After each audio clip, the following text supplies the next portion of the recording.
बिस्मिल्लाहिर्रहमानिर्रहीम अस्सलाम वालेकुम most welcome to Khadija ji health and beauty tips में। तो व्यूअर्स, आज आपके लिए एक और मुल्तानी मिट्टी का बेहतरीन सा पैक शेयर करने वाली हूँ जो कि आपकी स्किन के कलर को निखारेगा भी और एक्सेस ऑयल को भी रिमूव करेगा।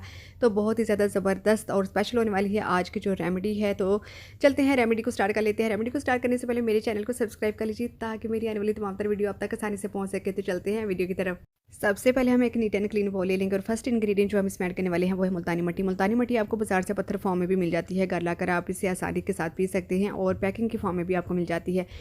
नेक्स्ट इंग्रेडिएंट जो हम इसमें ऐड करने वाले हैं वो है बेसन। बेसन जो होता है ये भी हमारे रंग को निखारने के लिए बहुत ही ज़्यादा बेहतरीन है।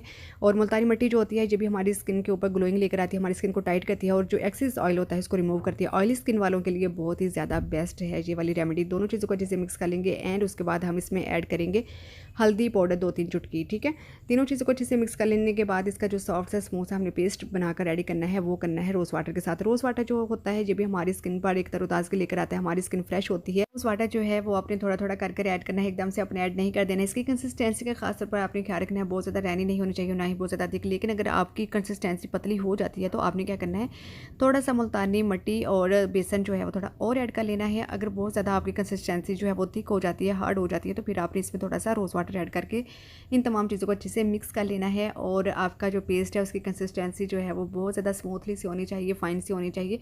उसके बाद आपने इसको अप्लाई करना है। अप्लाई करने से पहले अपने फेस को अच्छे से वॉश कर लीजिएगा, ड्राई कर लीजिएगा। उसके बाद आपने ये नहीं करना कि एक पतली सी लेयर लगानी है और बस छोड़ देना है, आपने अच्छे से लेप करना है अपने फेस के ऊपर। ओके, अप्लाई करने के बाद आपने क्या करना है, 10 मिनट तक इसको रेस्ट देना है, इसको छोड़ देना है। और जब आपका मुल्तानी मिट्टी का फेस पैक जो है वो ड्राई होना शुरू हो जाए, उसके ऊपर क्रैक आना शुरू हो जाए, तो आपने क्या करना है, अपने हाथ को जो है वो गीला कर लेना है और इसकी जो मसाजिंग है वो 5 to 10 मिनट तक करनी है हल्के हाथ के साथ। उसके बाद इसको नॉर्मल वाटर के साथ आपने वॉश कर देना है। आपको इसके बहुत ही बेहतरीन से रिजल्ट मिलने वाले हैं। ये जहाँ पर मैं एक बात बताती चलूँ कि ये जो है वो ऑयली स्किन वालों के लिए है। ऑयली स्किन वालों के लिए बहुत ही बेस्ट ये पैक है, लेकिन ड्राई स्किन वाले इसको यूज़ नहीं करें। फेस को वॉश कर लेने के बाद आप रोज़ वाटर की स्प्रे कर लीजिए या क्रीम वगैरह लगा लीजिएगा। ठीक है, अपने फेस को अच्छे से मॉइस्चराइज कर लीजिएगा और दोनों हैंड्स में फ़र्क जो है वो आपको बाकायदा नज़र आ रहा है। जिस हैंड के ऊपर मैंने अप्लाई किया था वो हो गया है neat and clean and soft and glow भी कर रहा है बहुत अच्छे से। आपने क्या करना है, आपने भी इसको अप्लाई करना है और मुझे अपना फीडबैक दीजिएगा। आप इसको डेली भी यूज़ कर सकते हैं और एक दिन छोड़कर एक दिन भी आप यूज़ कर सकते हैं। इसका कोई भी साइड इफेक्ट नहीं है, बल्कि आपको बेनिफिट ही होने वाला है। और ऑयली स्किन वालों के लिए तो ये बहुत ही बेस्ट एक गिफ्ट है। अब आपने क्या कर देना है, मेरे चैनल को सब्सक्राइब कर दीजिए, लाइक शेयर, अपना बहुत सारा ख्याल रखिएगा। दुआ में चाहते हैं इंशाल्लाह ताला एक नई आने वाली वीडियो के साथ दोबारा हाजिर होंगे। अल्लाह हाफिज़, थैंक्स फॉर वॉचिंग।